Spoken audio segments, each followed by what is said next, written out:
Hi guys, how are you doing? Welcome back to my YouTube channel, Sports Edge. And as promised, I'm here with the analysis of the third and final ODI between India and Sri Lanka. And this was actually a one-sided, to be honest, a very boring affair. Dead rubber is what we usually uh, say whenever the result is already finalized. In the three-match series, India had already won it 2-0. But unfortunately, we expected some fight. In my previous video, I was quite sure that Sri Lanka would come up with some fight. But what it seemed more like was that Sri Lanka had told their driver or the flight manager maybe or the booking consultant that they would be leaving right after the match. They had a flight to catch at 7 maybe. That's how they were batting. They finished the innings off. It was basically a match of two halves. So one that in basic and it was just bossed by India altogether. So coming to the little bit of analysis part, it was simply outstanding batting, good batsmanship, I would say. No fancy shots, nothing. Just good batsmanship between Virat Kohli, Shubman Gill, not to mention a useful knock by skipper Rohit, and in the middle or the middleman of Indian cricket right now, Shreyas Iyer, going through a really good patch, did ably support Kohli, and India put on a humongous 390 for 5 in Thiruvananthapuram, which was the third ODI. And after that, it was a masterclass with the ball by Mohammed Siraj, which ended up 4 for 32. Unfortunately, he was not able to pick a fifer, which he really deserved. And Sri Lanka was just bowled out for 73. Apart they scored 73. And this result is nothing but a huge galloping win of lose, however you call it, of 317 runs, which is basically the heaviest loss ever in ODI cricket for a team. So, as I said earlier, this was a game completely bossed by India. So, this seemed more like the game was the pitch was really good for stroke play, and India had a steady start till fifth over. It was just 19 on the board, while Rohit and Gill were maybe gauging the pitch. And once the bowler in the sixth over, Lahiru Kumara, came in, oh God, these guys just started. From that, it never stopped. It just went on and on and on and on. Unfortunately, Rohit, playing his favorite pull, was caught at fine leg at 42, but then Gill found the man of the moment, Virat Kohli, who went on to get his 46th ODI 100, and the partnership was just wow. It was more like a master and apprentice there, both matching shot to shot, and it was really wonderful. And I have no words to explain how it is more of a batting masterclass.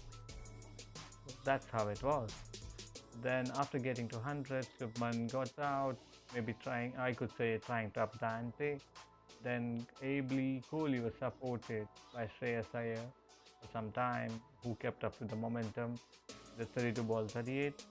Then Kohli was standard at 99 for some time, basically for a different reason, where the Sri Lankan fielders S.N. Bandara and Jeffrey Van Der Steen met with a collision and they had to be stretched off.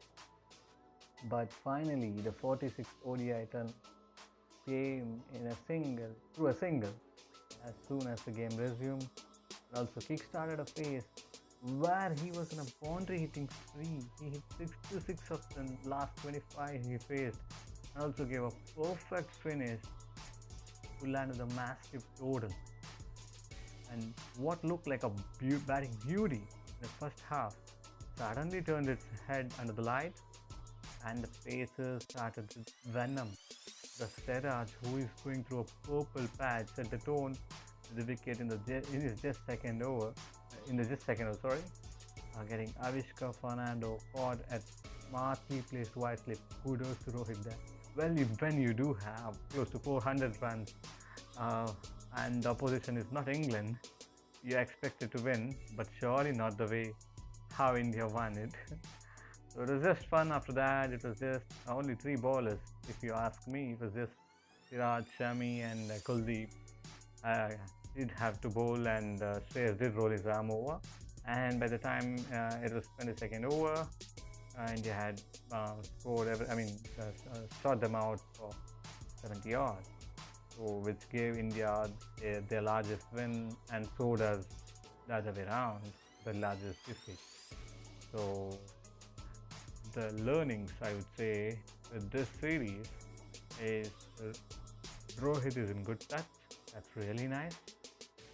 And Shubman is just being consistent. It's really awesome. And he's trying to keep up with the strike rate, which was a problem with Shikhar. So he's matching really good there, which is looking really good. And seems like I don't want to be a curse or touch wood. Virat is seems like he's coming back to where he was somewhere in 2016, 2017, kind of, where is really picking up, and he's slowly building his innings.